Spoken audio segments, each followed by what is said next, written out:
from where God is taking me from. I was pretty much raised in the church from a young age. My mom received Christ.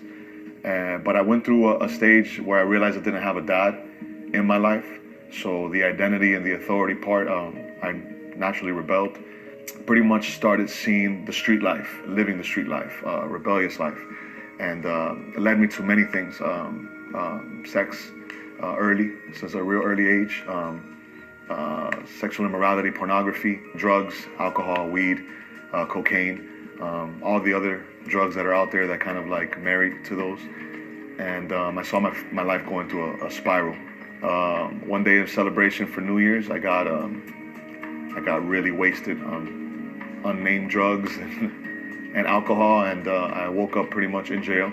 And I was very shocked because my crimes were second-degree felonies, and it was a very surprising thing to me because I wasn't aware, or I didn't remember what had happened. And I found myself in 18 years old, in a cell full of first, second-degree murderers, rapists, and really afraid of what my future looked like and if I was ever going to get out. In that point, like everybody, like most people I know, it takes hitting your head against the wall to know the Lord. I definitely went after God. I was praying. I was fasting in jail. I had a praying mom. Thank God for her life. You know, I'm a product of her prayers. The Lord took me out on a bond, on a specific kind of trial that got me bail. I took a plea bargain of house arrest and probation for about 5 years. I didn't act the way I promised God in jail I was going to act. So I kind of started going down the spiral again until I caught in a DUI.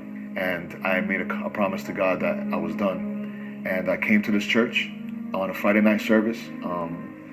And it was one of those callings that 30, 40 I caught in a DUI. And I made a promise to God that I was done. And I came to this church on a Friday night service. The way I promised God in jail I was going to act. So I kind of started going down the spiral again until I caught in a DUI. And I made a promise to God that I was done. And I came to this church on a Friday night.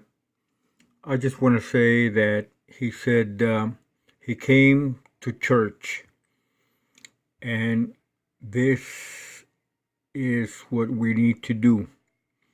You never know who is at the bus stop, who is at the gas station, who is in the store, who is next to you out in the world. We don't know who they are, what they're going through, but this is a time where we need to invite someone to come to Jesus. It's not so much to come to church, because church doesn't change anyone, but to introduce them to the saving power and knowledge of the true Savior that is able to save, to heal, and to deliver any soul. And I encourage everyone, you never know who you are standing next to that might need the Lord before they go into deeper trouble.